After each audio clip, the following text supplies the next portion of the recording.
Watching out for you. This is Storm Team 8. And starting off the home view here of Storm Track Live Radar, I was just outside and I got to tell you what, a little bit chilly, but overall not too bad. And it is dry right now in downtown Grand Rapids, but we have to include the chance for a couple of showers later on this afternoon. And looking at Storm Track Live Radar right now, you can see exactly why. There's plenty of those lined up near Interstate 94, and they are slowly moving their way to the north at about 20 to 25 miles an hour. So tracking this shower right now into the Grand Rapids area in the next hour and a half to about 2 hours. And there are more where those came from, a little bit more concentrated the farther south that you go into parts of northwest Indiana, South Bend here down to West Lafayette, heading to the north. That's where you could encounter a little bit of the heavier rain shower activity, and it stretches back to the west into parts of Chicagoland. All of this is still associated with that pesky, stubborn upper level low. So the showers stay in the forecast, but in between the showers, plenty of dry periods. So your touch football game, maybe even the golf game this afternoon, don't completely count it out. It's just a good idea to have that plan B in case it happens to rain right at the time you're supposed to tee off there.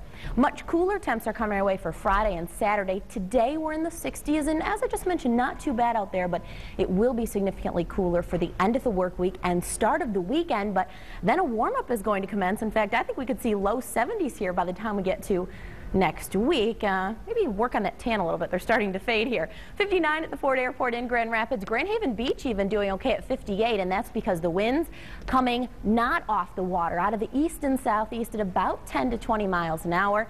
And here's how it's going to play out for us this afternoon. About 62 at the 3 o'clock hour. I think that's when we'll see our high temps for the day.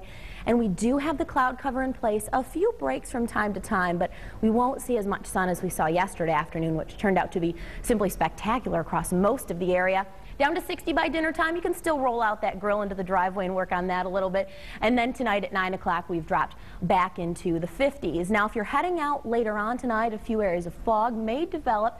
Temperatures drop into the 50s for overnight lows, and we could have a couple of showers from time to time. Windshield wipers may be needed in the morning. Same thing as you're in the Battle Creek area. A couple areas of fog. I don't anticipate it's going to be too thick, though, so not too many road-related issues to that fog. And then checking out your 8-day forecast, look at the temperature trend. We're in the 60s the next couple of days with scattered showers, the same low pressure system sticking around. Then once we get into the day on Thursday, a cold front comes through. That'll make things quite breezy outside. We could see some wind gusts up around 30 miles an hour Thursday and Friday. We cool it down though behind that cold front, only 54 degrees on Friday. We'll bring in the sunshine here, at least for the second part of the day on Saturday. Still cooler temps. Sunday not looking too bad with highs in the mid to upper 60s, which is right on cue for this time of year. Sunday, those are the temps we should be at. And then there are the 70s for next week. Wow. A change in the weather pattern is going to happen over the weekend. We've really been stuck in this cooler, cloudier, kind of dreary pattern. But with that being said, yesterday turned out pretty decent. It sure did, yeah. Yes, yeah, you know, I'm in total agreement on that one. Yesterday was beautiful in the afternoon. Took my daughter to the park. Did you say 54?